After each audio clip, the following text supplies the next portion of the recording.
Do you want to see my final draft of the SlackSnap brake tester? Check out this episode of How Not to Highline.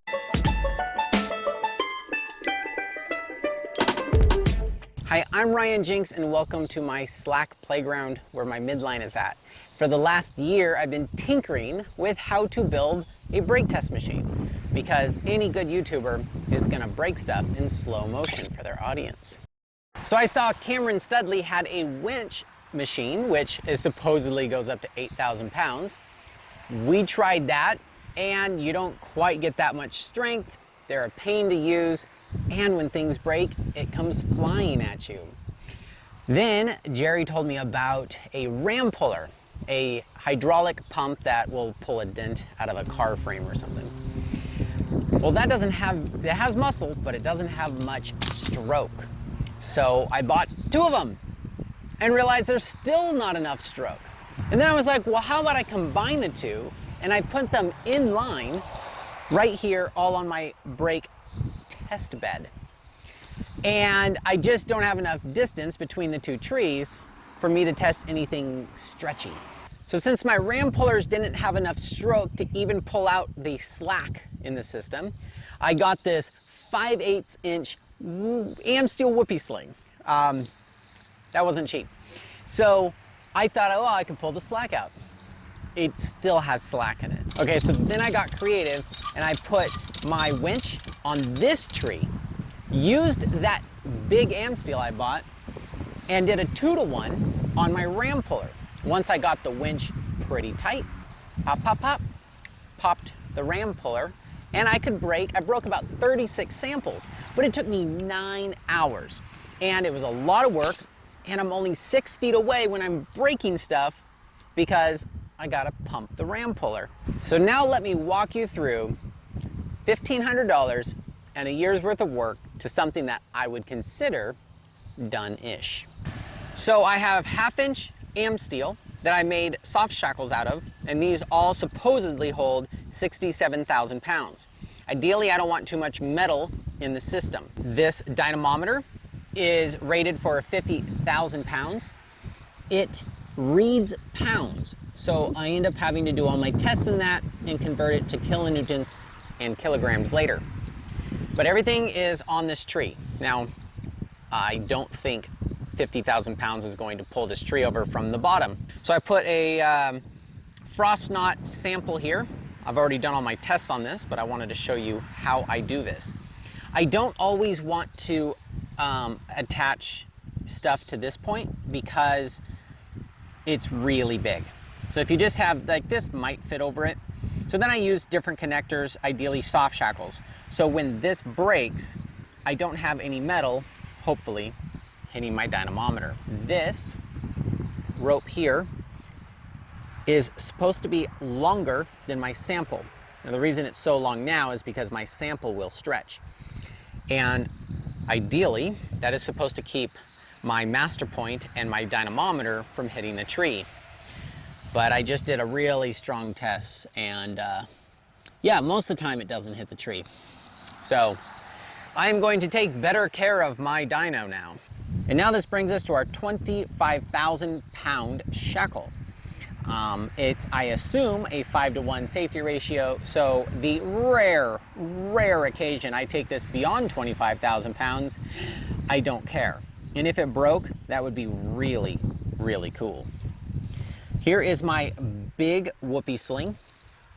And you can see how I built a 2-to-1 out of attaching a fixed eye here and going over to my next 2-to-1. Now this shackle is rated for 4.75 tons, so a little over 9,000 pounds. I did a whole breakdown of every point, which we'll show later in this video, of where the force is on every single point in this setup. So then I downgrade to 9mm Amsteel because I had it. And then I bought these from a Tractor Supply store. And these are rated for 20,000 pounds. I only needed 15,000, but this is what they had. This is really nice to eliminate my friction and to preserve my rope. So at the end of my 2-to-1 right here, I've attached another 2-to-1. Now this might look confusing if you don't see this whole thing. This is an 8mm piece of AM steel. And you can see over there that it has a fixed eye attached to the green span set. Then it comes through this pulley for another 2-to-1. At the end of this 2-to-1, I have a fixed eye attached to some SMC pulleys. Now, if I had another tree that was strong enough, I would put this SMC pulley on that.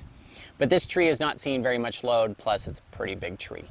So I have these 2 tent stakes with the paracord holding that pulley to keep it from hitting the tree when everything blows. Now I'm going to set this same system up, possibly with rebar, for my dynamometer so it doesn't go flying again. Anyways, I have 6mm AM steel in this because it's not going to see more than about 1,000 pounds of force, which is plenty. Now I have to make it long enough to get all the way to my van, but I pull out the slack before I clip it to my van. Now I clip the tail of my 6mm to this paracord, and that goes onto my ball hitch instead of the AM steel going onto the ball hitch. Now when I'm driving, I have no idea how much force I'm putting on the thing, so this is acting like a fuse. That, I know after multiple tests, does not hold more than 1,500 pounds of pressure. And that, after doing many tests, puts 40,000 pounds on my system. And I know my system can handle that. So this is like a fuse in my system, and that will break before I break the rest of the system. So now I'm going to show you the process of breaking one sample, start to finish. Now it takes about 1 hour to set all this up, maybe less time when I do it in the future. You have to have your samples ready, and if you're going to do 20 to 30 samples, ideally you would do them before you even show up, because that can take 2 hours at home. You can see all these samples here that I've broken today in the last few hours. Each sample takes about 15 minutes to reset. I'm by myself, so I've got to set everything up, which is the starting point for what I'm showing you here. Okay, step 1 is to make sure this is on and that we're at 0. We're at 0. We want peak hold. Make sure those are padded. It's very important to have those padded. I have this already installed. So then I want to make sure this whoopie is as tight as possible. I can always re-splice this if I need to do shorter samples or longer samples. But this gives me enough flexibility for whatever I'm doing that day. If this is too long, or if there's too much slack in the system, my van will run out of road to drive. Now I'm going to manually pull this until it gets pretty tight. I can put about 50 pounds on this without even trying, 100 if I am. And then I tie a figure 8 in this, which is really bad for the AM steel, but it doesn't really matter because I don't put more than 300-400 pounds on this for the test we're doing, so that does not matter. Okay, so I pulled this semi-tight. This tail I just stick in my van. Okay, my van is on. Everything is pretty tight. I have my little bushing right here, so this spins easier and does less abrasion on this. This abrasion is caused from me not using this before. We're at 450 pounds by me just pulling with a little bit of oomph. So then I turn on this camera for the sample. So then I put my phone on this thing, which gives us the slow motion videos that I get of the breaks. Now sometimes a leaf blows in the way, a fly will go in the front of the screen. My super slow motion is on a Galaxy S9, and if it detects motion, it'll do the slow-mo. However, it can't do it for 5 or 10 seconds afterwards. But most of them I do get on video. So let's go driving.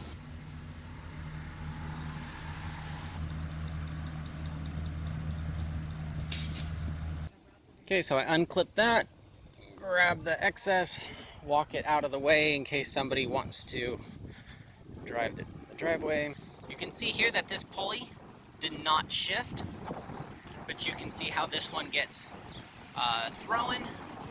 These are pretty dang heavy. These don't throw very far because it gets stopped by our stopper here. Now, then we review the sample. We review each one. I have to turn off the camera. So I think it broke on this side because this was loose and it broke inside the knot. Shocker. And you can see how it starts on the one side and rips all the way down. And then we look at the force, 2,700 pounds. And then ideally I would convert all that to kilonewtons and kilograms. Typically to reset, I just pull my Whoopie and it drags my pulleys a little, but I don't really care when I'm doing a lot of them. I pull my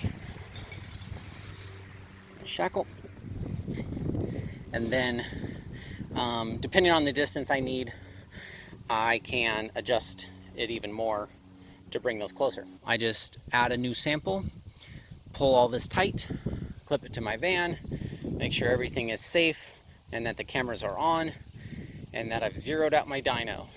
And I do it over and over for hours. So I've tried a lot of different things. What I like about this is it's transportable. So I could take it to anything that has trees.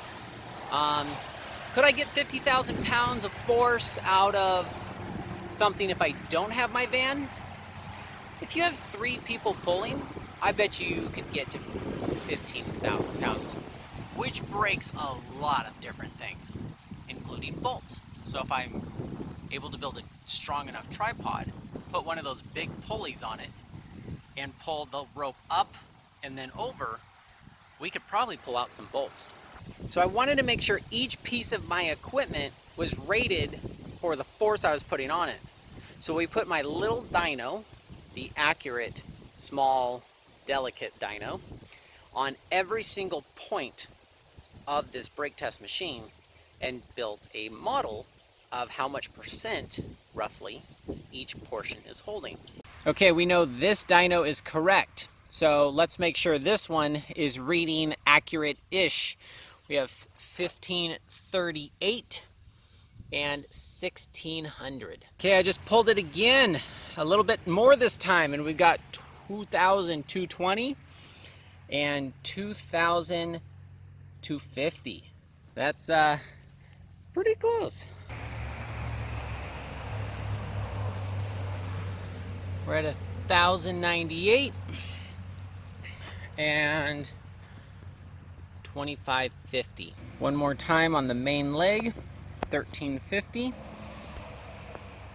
3,250. Okay, this is the other side of our first 2-to-1, 1,304,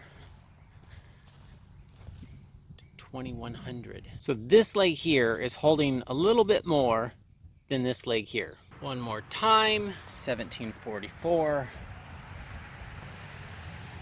3,000. Okay, the static leg of the second 2-to-1, 624.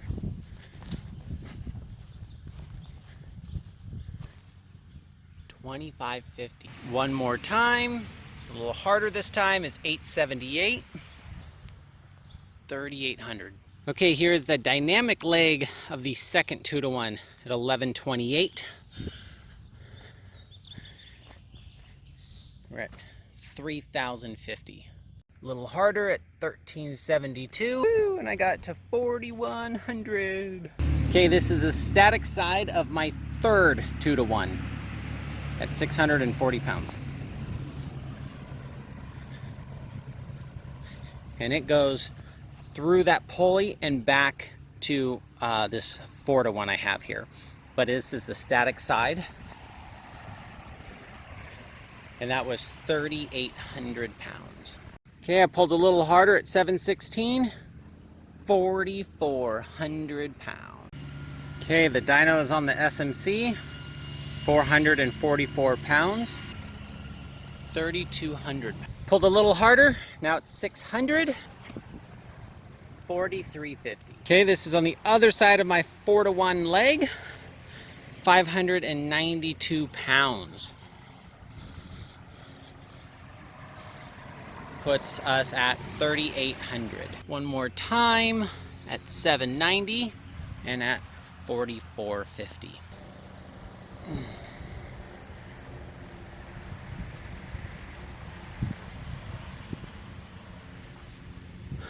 Only 116 pounds. Gives us 3,100 there. 168 pounds on the last leg that connects to the fixed point on my 4-to-1. Whoa, whoa, that's just pulling with my hands. 4,850. One finger at 60 pounds. 60 pounds gives me 1,200. 96 pounds, 2,250. Okay, I used a handle this time and I got 176 pounds. Whoa, I got 4,950. Okay, so here I drew a model. These, in case you don't know, are trees. And then we have our soft shackle holding our dyno. And our 2-to-1, our 2-to-1, our 2-to-1, and our 4-to-1. And in theory, this would give us 4 times 2 times 2 times 2, 32 to 1, if there was no friction in the system. Now that means you have to pull this leg 32 feet to make the sample move 1 foot.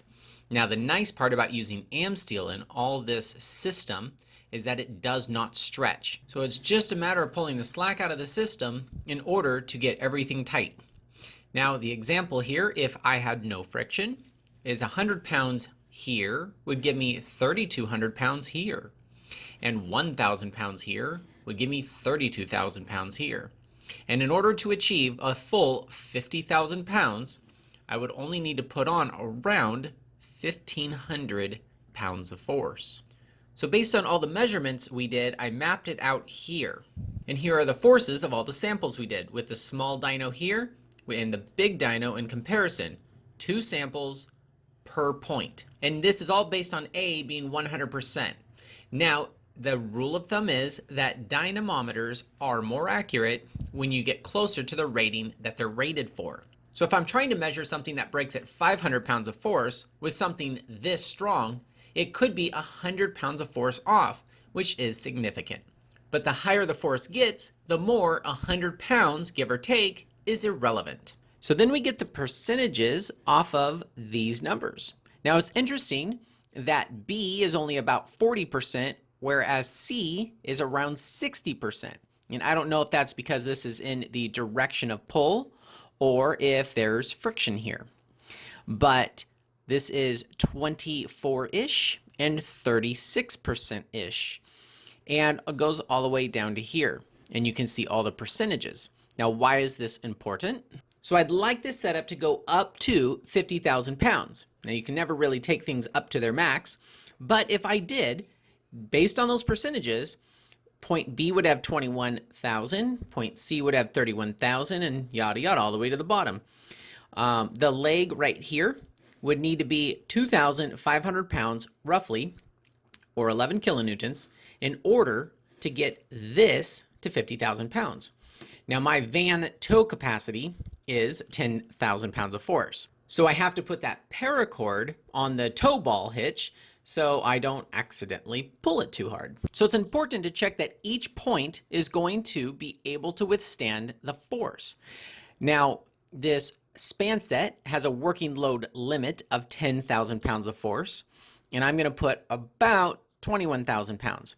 I'm not really worried about breaking this, and if I did, that would be pretty cool. My new shackle is 25,000 pounds of force, and that's got a 5-to-1 safety ratio. It'll be fine. And if I broke that, I'd be pretty excited. My soft shackles here are rated for 68,000 pounds. My Whoopie is rated for 50,000 pounds. The pulley here on point C is rated for 20,000 pounds. If it goes up to 31,000, I'm pretty sure this solid steel pulley will be fine.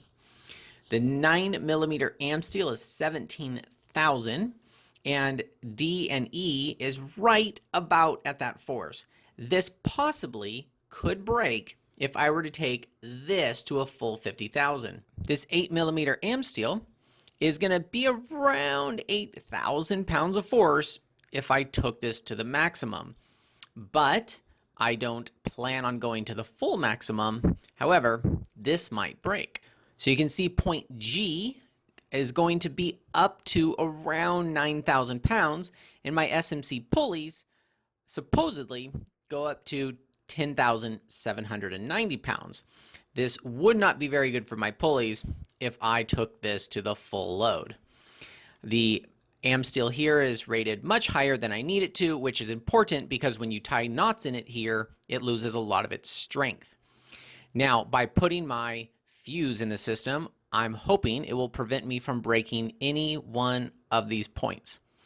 But I want to aim for 50,000 so I can take it to around 40,000.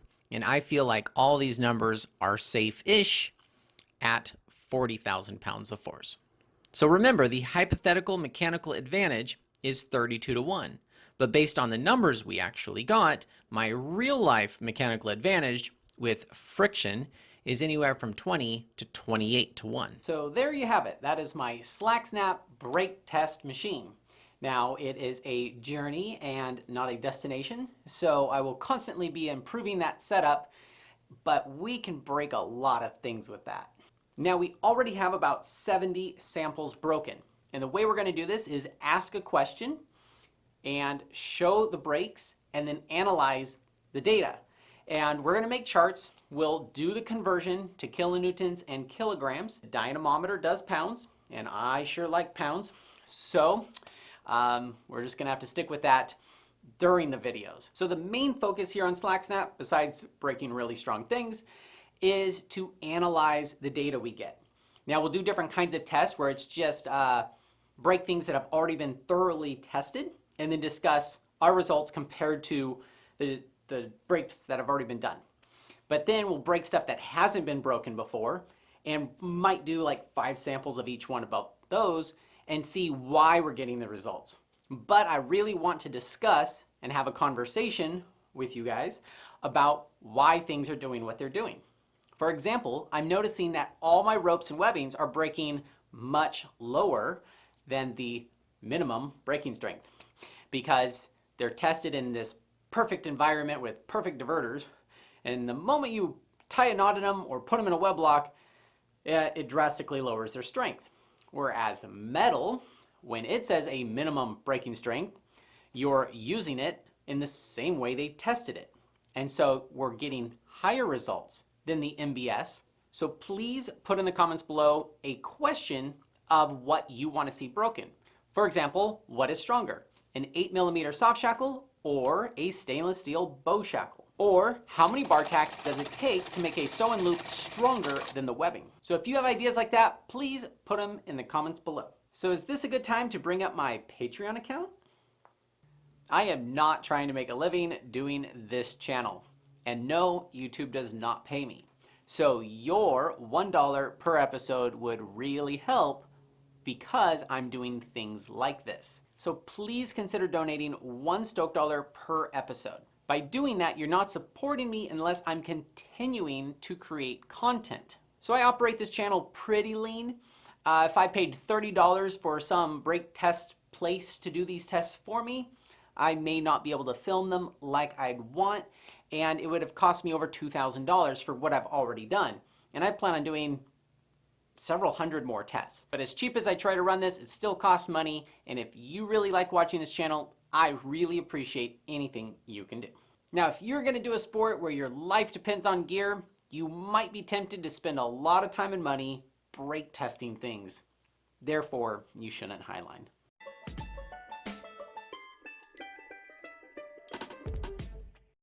Hey, thanks for watching, but don't be an idiot and try to break shit because you saw it on YouTube.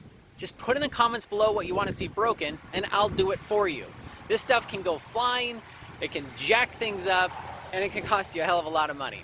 Also, don't be an idiot and go try highlining by yourself for the first time. Go with someone who knows what they're doing. There's too many slackline groups around the world today for you to try to learn this stuff on your own.